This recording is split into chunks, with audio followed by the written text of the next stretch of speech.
Okay guys, we've got time for one more walk and talking mock. We had a lot of success with paper 2.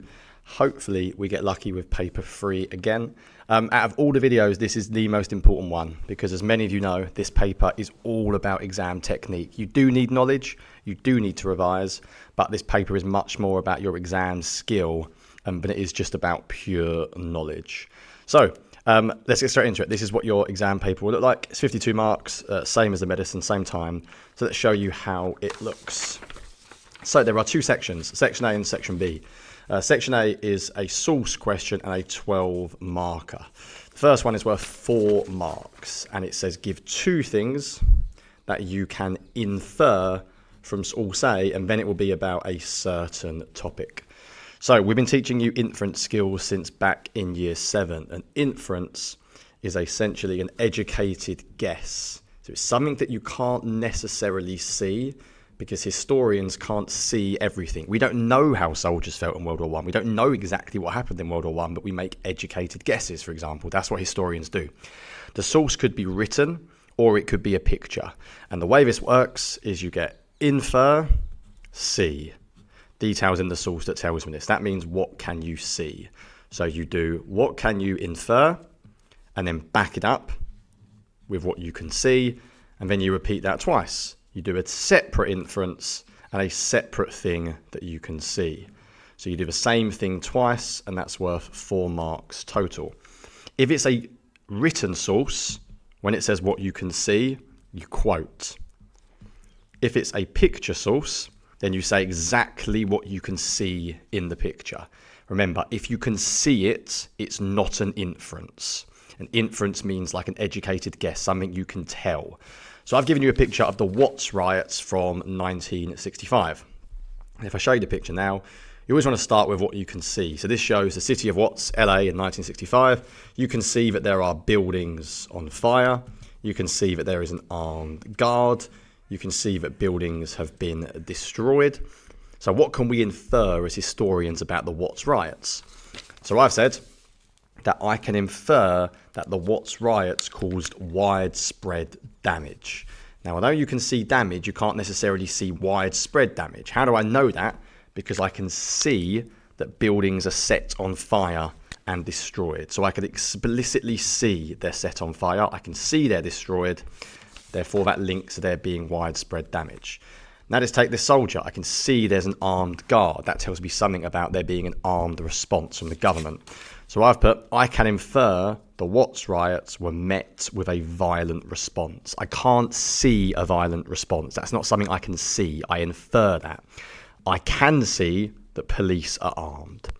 So I can see he is armed. I can infer it was met with a violent response. This is pure technique. Practice these as much as you can. We'll do these in revision sessions, but essentially it's just technique. You need to infer something. Your thing you can see must link to your inference. Make sure the 2 things you can see are different and your 2 inferences are different. If you do that, you will get 4 out of 4. Just make sure your inferences are about the question. So for example, if it was a question about a march, don't say I can infer it was loud there. That's not really what we care about as historians. It's got to be about the topic. So I can infer, and it must link to the topic. This is one of those questions that's practice makes perfect. The more you do it, the better you get at it. Look back in your book because you'll have lots of examples of this. The second question. You actually get a choice this year, which is quite nice. So you get 2 12 markers. I'm not going to bore you too much with going through 12 markers again.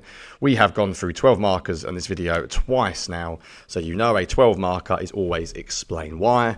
And we know that we need 3 PEEs to answer it, and we plan before we write. I've still given you example answers. You never know. Maybe we get the questions right, as we did in Anglo-Saxon, and you can literally nearly copy this essay. So my prediction is maybe explain why, and by the way, you get a choice of civil rights or Vietnam. We believe it technically could be 2 Vietnam and 2 civil rights questions, but I think you'll get a choice of either one. But it is the first year with a choice, so I'm not exactly sure. So the essay I've written today is explain why there was progress in civil rights from 65 to 75. So the question is 65 to 75. Be very careful with your dates. And the question is all about progress in the civil rights movement. So in order to answer this question, my 3 points would be the riots. I'm going to talk about how the riots, and you might think how are riots progress, but I'll link it back. I'm going to talk about the role of government. So it's 65, so I can talk about the Voting Rights Act.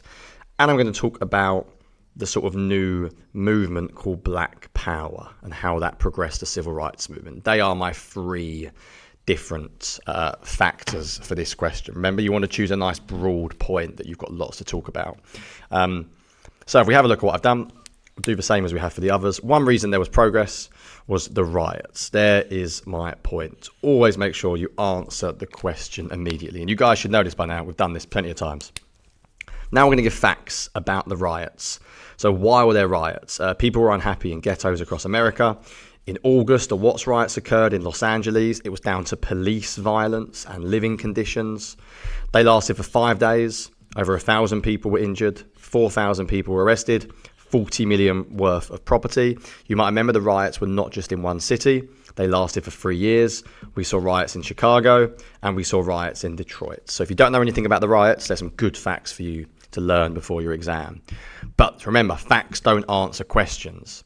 So why is this progress? So some people would argue riots are not progress, so I've got to explain it. Well, the riots resulted in the Kerner report, which led to the government investigating the causes of the riots. And the Kerner report quite explicitly said that there was racism in America.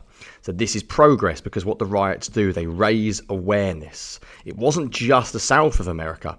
It proved that racism was a problem that needed fixing.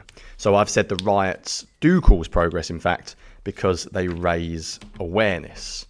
Moving on to my second paragraph, this is probably the one that most of you will be more familiar with, government action. So I talk about government action. Now, if I made my paragraph title the Voting Rights Act, that would be fine, absolutely fine. But if I do government, it means I can talk about the Voting Rights Act, but also I can talk about some other things that have occurred as well from the government in this time period. So I'll talk about the Voting Rights Act. This is hopefully the one that you remember very well. The Voting Rights Act means it gets rid of all those literacy tests. It means everyone can vote. So it was due to the Selma marches. The Voting Rights Act outlawed literacy tests. They allowed more black people to vote in elections. Nice little fact there that by the end of 66, most of the southern states had more than 50% of black Americans registered to vote. That will be perfectly fine, to be fair, for a paragraph. But I also know that the question says 65 to 75, and Richard Nixon did some good things at the end of the 60s and 70s as well. So I'm going to mention that Nixon expanded the act to include more people. And you may remember Nixon was focused on affirmative action, getting more opportunities in education and employment. So I've mentioned Nixon's affirmative action, which promoted opportunities. And I mentioned that now, by schooling system, only 8% go to segregated schools, whereas previously, as we know, a lot more did. So this is just a little extra comment that I can mention Nixon because I made my point nice and broad with government. Why is this progress? Government action. Well, what did government action do? More black Americans could vote, more black Americans being elected, more black Americans involved in politics. Once again, this raised awarenesses for civil rights, and they can pass laws to help black people in America. Third paragraph, I've done, again, one that I reckon you should be quite good on, Black Power movement. So my point is the Black Power movement. So now I need knowledge. What did the Black Power movement do? So I've mentioned that many African Americans were frustrated by non-violence. New leaders promoted black pride, self-reliance. They were inspired by Malcolm X. I've also mentioned Black Panther because it's almost like a part of Black Power. Because Black Power isn't a party, remember, it's a movement. It's about black is beautiful, black pride. It's much more about celebrating being black. So Black Panther Party, founded by Huey Newton and Bobby Seale. They believed in self-defense, gained them national attention. They challenged police brutality. They also ran things like free breakfast clubs, free medical clubs, education initiatives, and they supported black communities. So some good facts there. Again, I'm going through this nice and quickly, but you can always pause the video, read these facts, take notes, etc., etc., etc. So please don't rush through it as quickly as I am. Why is this progress, all of this black power? Well, it's progress. It encouraged African Americans to take pride in their identity, to look at change rather than just relying on white people and the government. This inspired a new generation of activists. It helped sustain the movement and help things like housing and education. So for that question, I've argued that there was progress in the final 10 years of the civil rights movement. This question's not come up very often, the last 10 years of civil rights, so make sure you know what you could talk about. I've given you three things there: the riots, the government, and black power. Let's assume that there is a Vietnam question. The Vietnam question that has never come up before is about support for the Vietnam War. We often talk about opposition, but we don't always talk about support. So I've given you an example here. Imagine there is a question about supporting the Vietnam War rather than opposing the Vietnam War. So think about what 3 points you could include in this question. It's easier to talk about opposition. We know why people oppose the war, but do you know why people actually supported the war as well? And if not, to help you out, I'm going to plan it on this side here, so I can give you a very clear plan for support. I'm just going to shut the window because someone's conveniently mowing the lawn outside.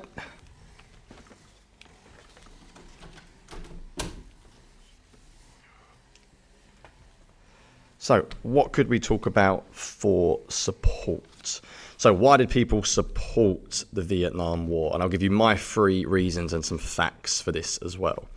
So we could talk about people feared communism spreading. They feared things like domino theory and communism spreading. They wanted to contain the role of communism. You can bring in containment here as a reason why they supported it. That would be a good point. I'm also going to do a point on patriotism.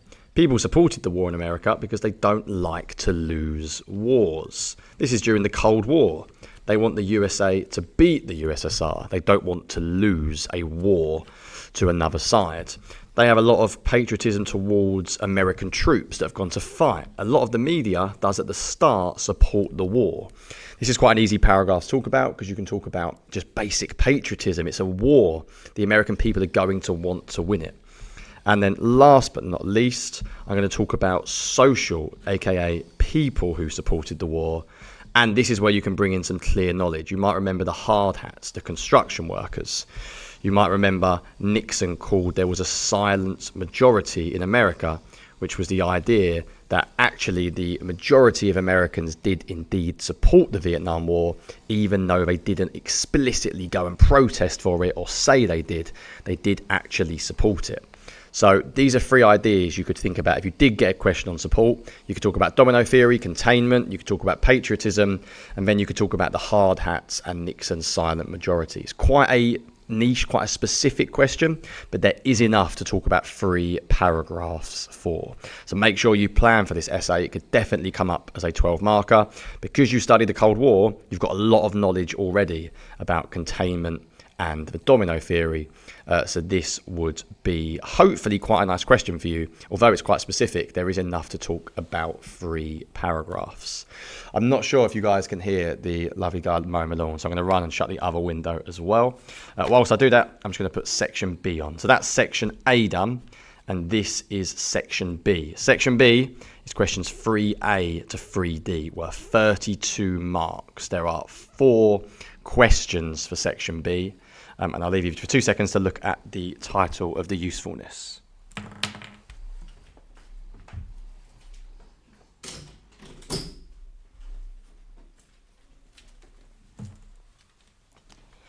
Right, the joys of recording a video in school. Windows are shut now, so whoever's mowing the lawn, you won't hear him. Right, I've done a Vietnam section B. Recently, there's been a lot of civil rights. It was civil rights last year as well. So I just have a feeling that we might get Vietnam this year. So, question 3A to 3D. The important thing to see this is all of these 32 marks are one big inquiry.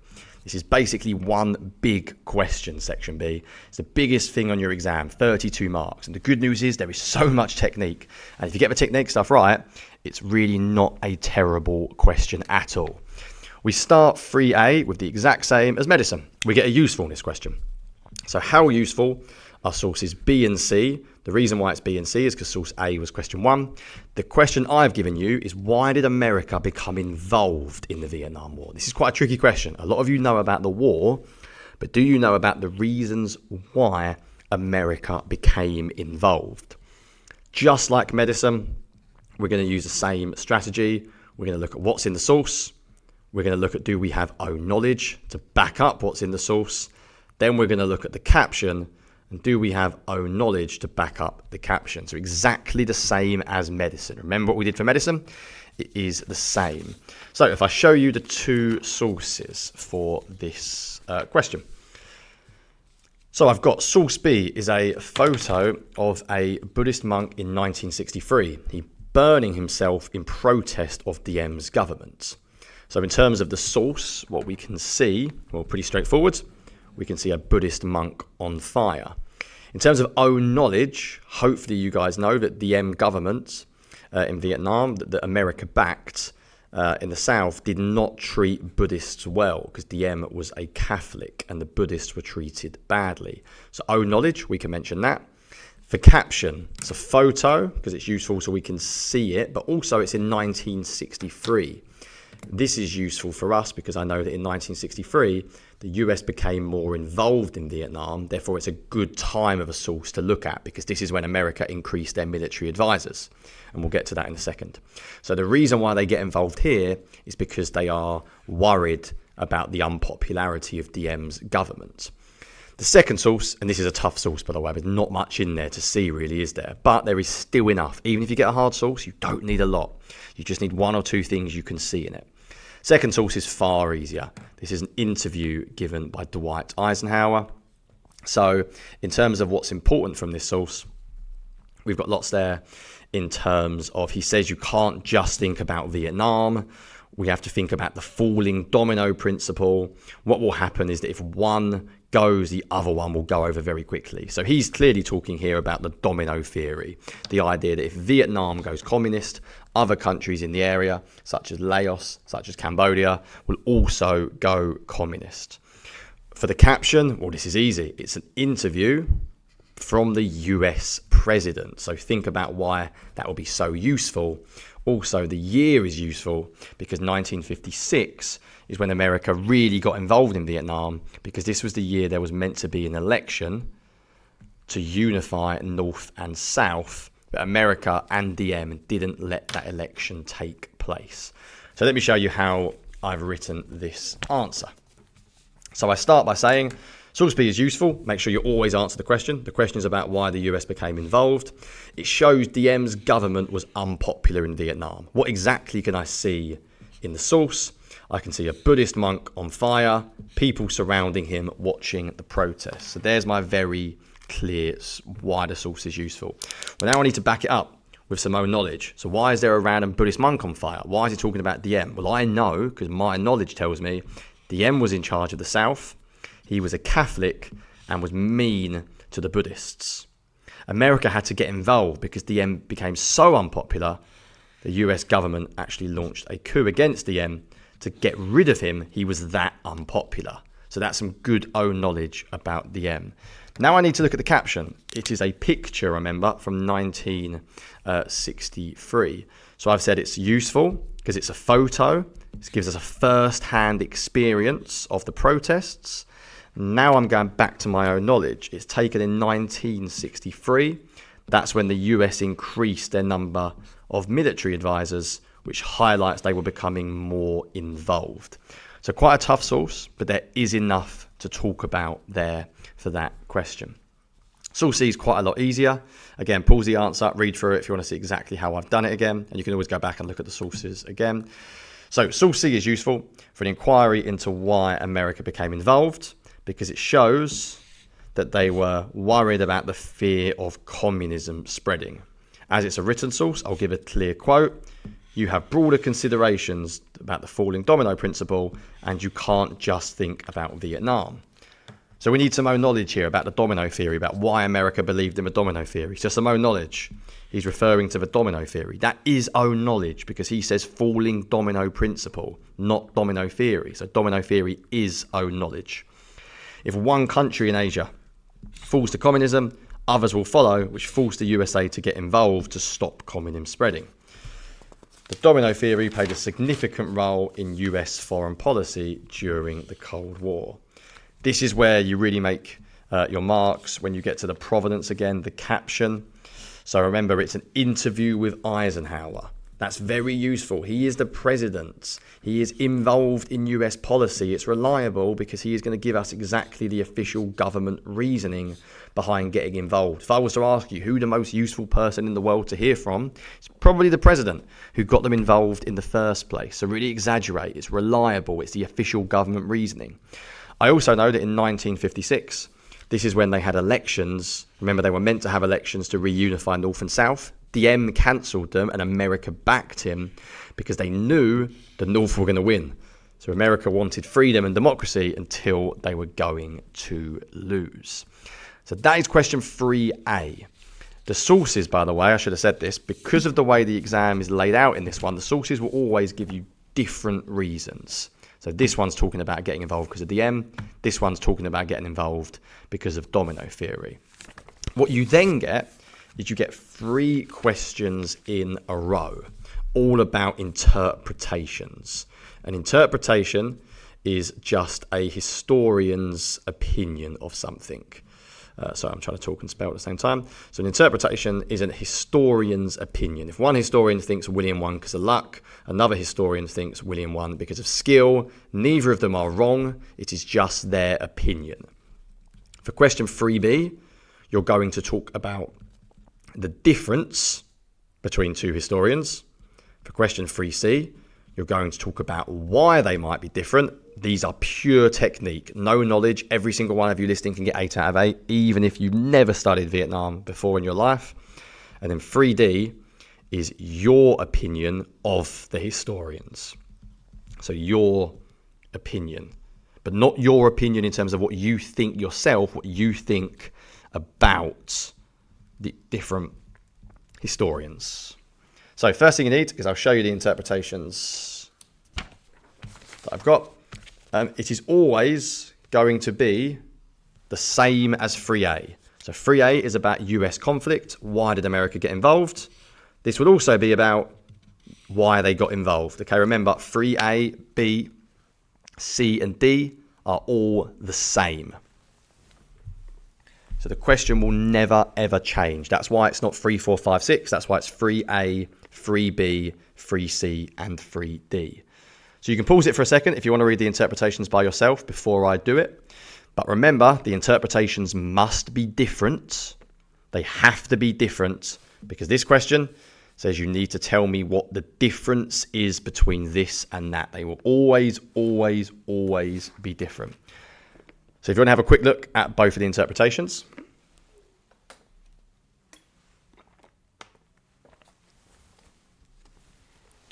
Hopefully you can see the differences quite easily.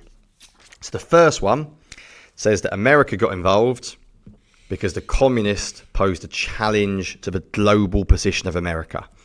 It said that if they left Vietnam, they would lose all of Asia.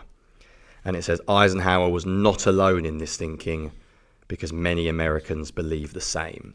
So hopefully you've realized that this one is clearly talking about domino theory.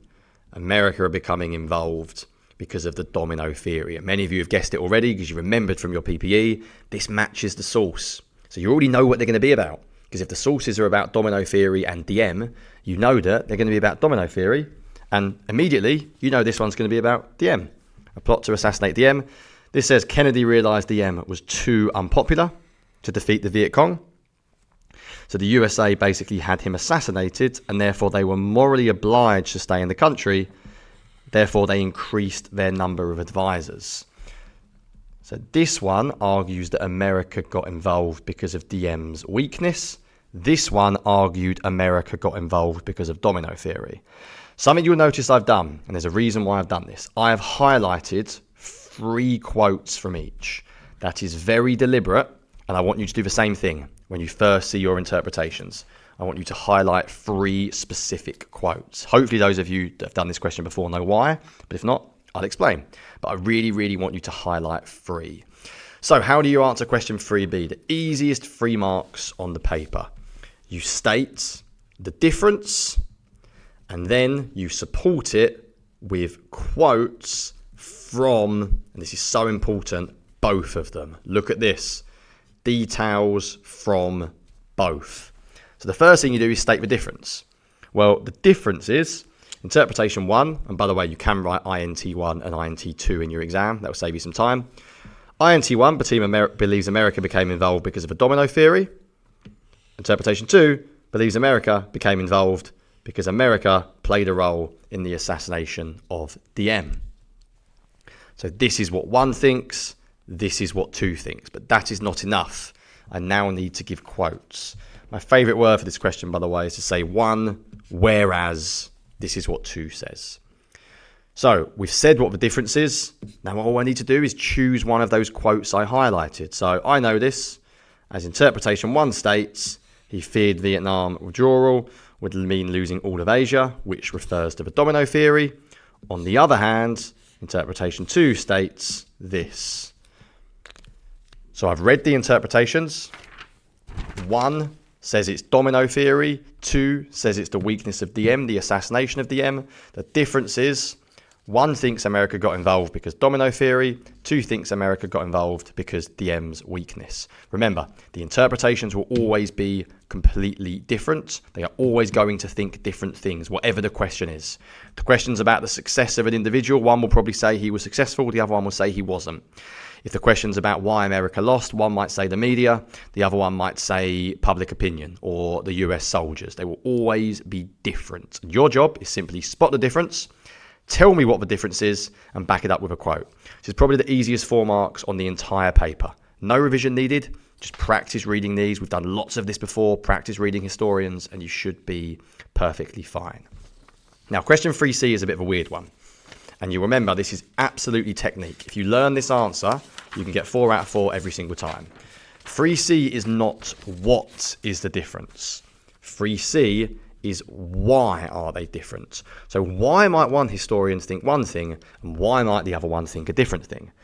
The answer is not because one's from America, one's from Vietnam, one's a man, one's a woman. It's nothing to do with that. The answer is very, very, very simple. You write it word for word.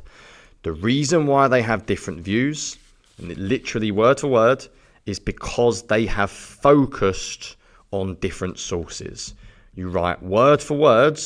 One reason why they give different views about the reason, blah, blah, blah, is because they have focused, and this is so important, on different sources, plural. Not different source, they have focused on different sources. This is where it's an inquiry. Remember 3A, the source question, we had source B and we had source C. So if we go back to this, source B and source C, and then we go back to the interpretation. Interpretation 1 and interpretation 2. What you do is you match source B and source C to the interpretations. So, for example, source B is about Diem's government being unpopular. Interpretation 2 is about Diem's government being unpopular. So in this case, it may not always be the case, but this time, source B links to interpretation 2. Therefore, source C about Eisenhower's domino theory links to Eisenhower's domino theory. They will link together. It might be that that links to that and that links to that, but in this case, it's like that. So then what you do, once you have written, one reason why is because they focused on different sources, you now link them together and you say something like this, word for word. For example, interpretation 1 may have focused on sources, plural, like source C, which speak about domino theory. Don't just say like source C, tell me why. So why did they focus on sources like source C? On the other hand, interpretation 2 may have focused on sources like source B. Notice the word sources. Sources. No historian is writing a book based on one source. They will write a book based on hundreds of sources similar to C. The way history works is you are told maybe what you want to write about, and therefore you'd look at similar sources. Source B focuses on the unpopularity of Diem. If you literally learn focused on different sources, match the sources together, and explain why, you will get 4 out of 4 every single time. So practice it with your teachers, practice in your revision sessions, past papers, really good to do for this one. Make sure your sources link to the interpretations. So far, we have done these two. We have done what is the difference, 4 marks. We have done why, 4 marks. So now we need the hardest one. This is tough. The rest of the paper is quite easy. This is your A-level question. This is worth 16 marks. Good news, you don't need that much knowledge, and everyone can get 8 out of 16 if they follow the technique. Your top boys will need a lot of good knowledge, but anyone can do well on this question, even though it's hard, I promise you. It is not what do you think about why America got involved in Vietnam. It's what do you think about the two historians. So just like a normal 16 marker where you have to give your opinion, it will say how far do you agree? But look at the question, how far do you agree with interpretation 2? And this is the most important thing. You cannot get more than 4 out of 16, lads, if you don't do this. You must use both interpretations and your knowledge. So this is the structure of this question. It's not hard once you learn it. You start with your introduction. Do you fully agree with interpretation 2, or do you partially agree with it? What do you think it is the strongest argument or the weaker of the two arguments? They can't be wrong. They're famous historians that are better than you. Don't say, I think 2's wrong, I disagree with 2. Say, overall, do you prefer this one to this one? For this essay's sake, I'm going to agree with interpretation 1. So I only agree partially because I agree with 1 more. Once you've done your introduction, you do just 2 paragraphs. You do one of them, the first one on interpretation 2, if that's the one in the question. The second one on interpretation 1. So you tell me, and I'll come into details in a second actually, and then at the end, you simply conclude and repeat your introduction, repeat your argument. So these are only 2 paragraphs, so they should be long. And the way you do this, and I'll show you in an essay below, is you go back to your interpretation.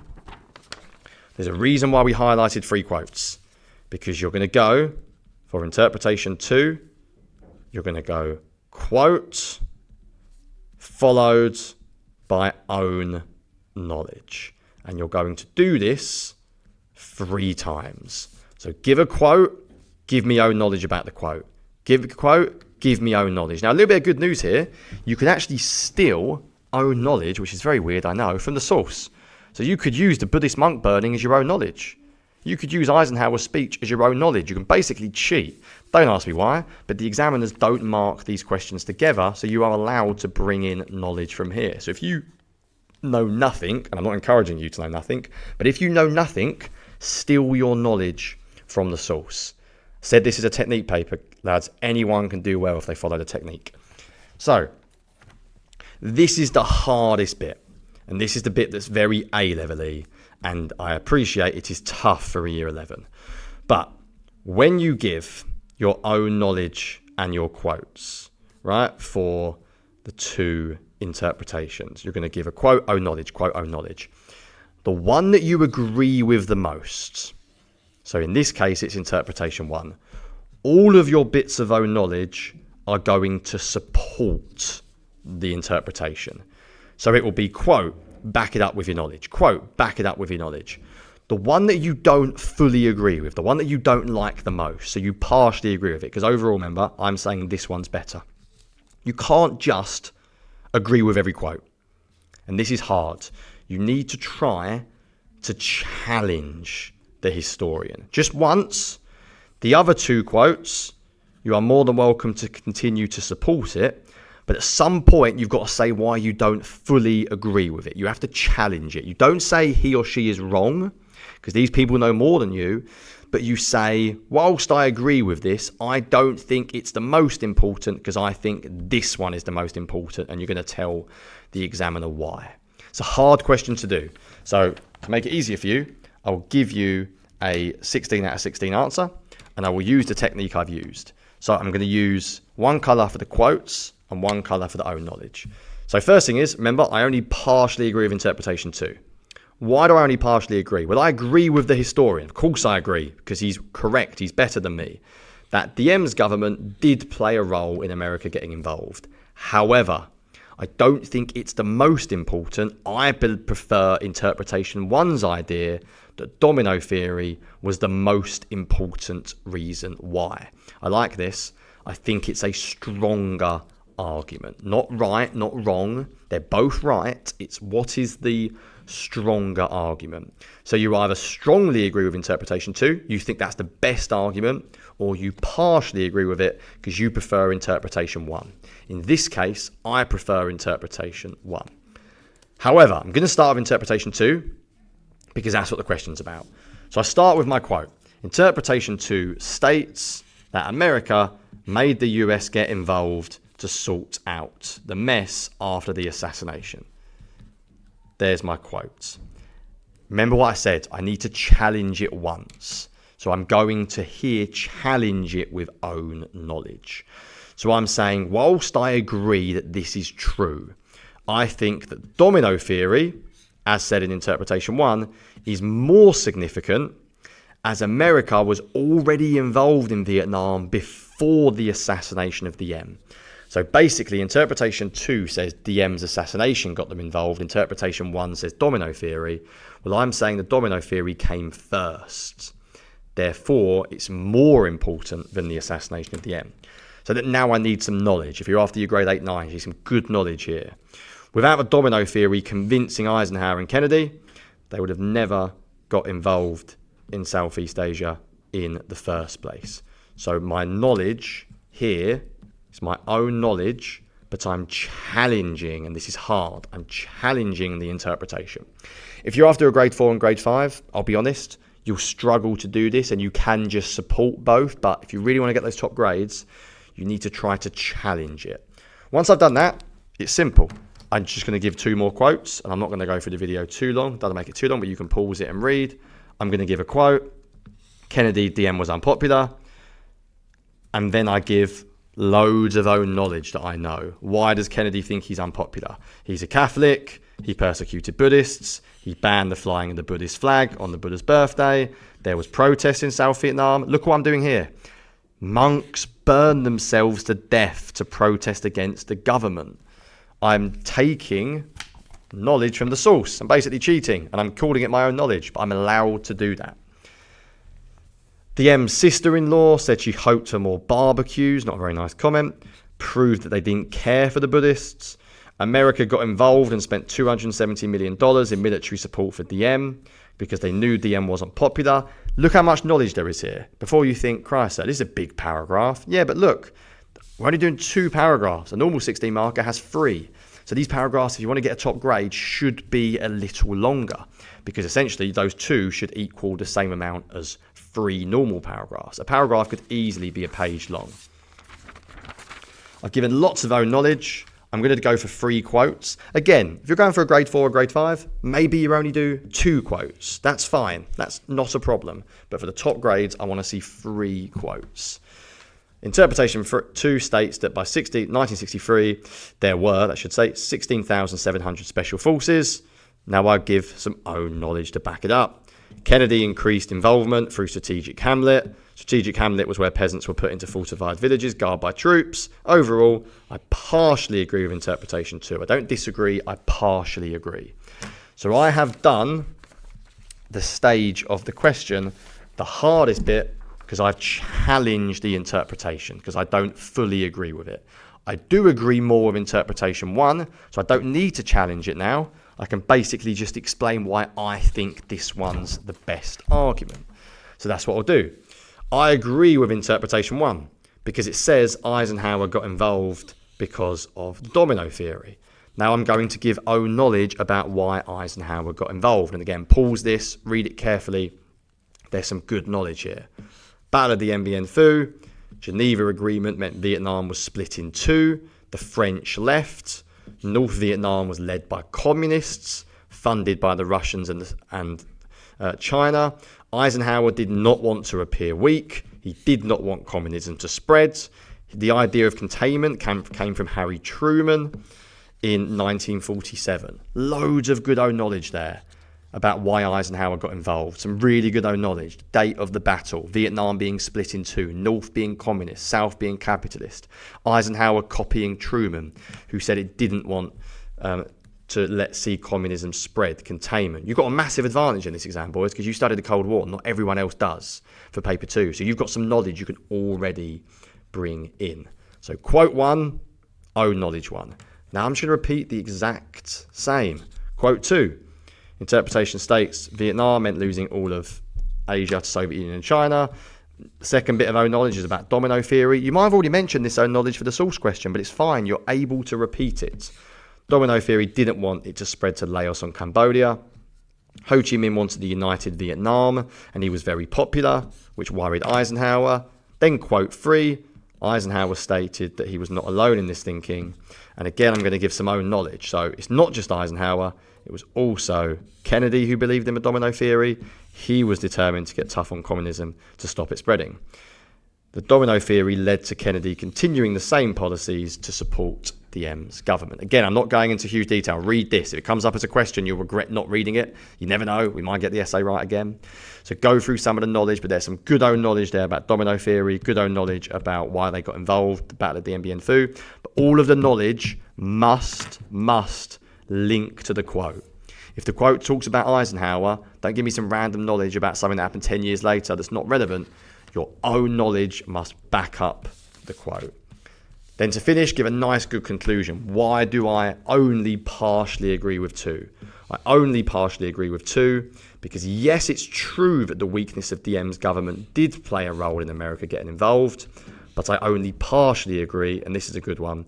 I like interpretation 1 has the stronger argument, the most important argument, which is America got involved because of the domino theory, not Diem's regime. Therefore, I partially agree.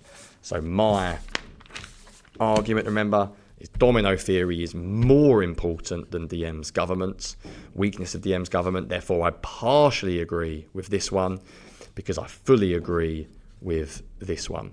It's very tough, but it is doable. So for this question, remember, section B, 3A, 3B, 3C, and 3D. Even with very limited knowledge, you can do very well on this because they're all about technique and they are all about one big inquiry. They all link together. I do recommend going back and almost watching this again because so much of this is technique. We'll do it in revision before the exam, but if you get this right, focused on different sources, match the 2 up, whatever the question is, whether it's Vietnam, civil rights, if you state the difference, if you give quotes from both, you cannot go wrong. Just remember, highlight 3 quotes, spend a bit of time, figure out what the interpretations say, and make sure you can match the interpretations to the sources. In terms of knowledge, the only straight up knowledge question in this paper is the 12 marker. Outside of that, there's a lot of technique, so practice the technique as much as you can. Right, gents, final one done for 2025. Let's hope for a good paper, but whatever happens, there's a lot of marks to be had if you follow the technique in this video. So go back and watch some of it if you need to, talk to your teachers, and good luck.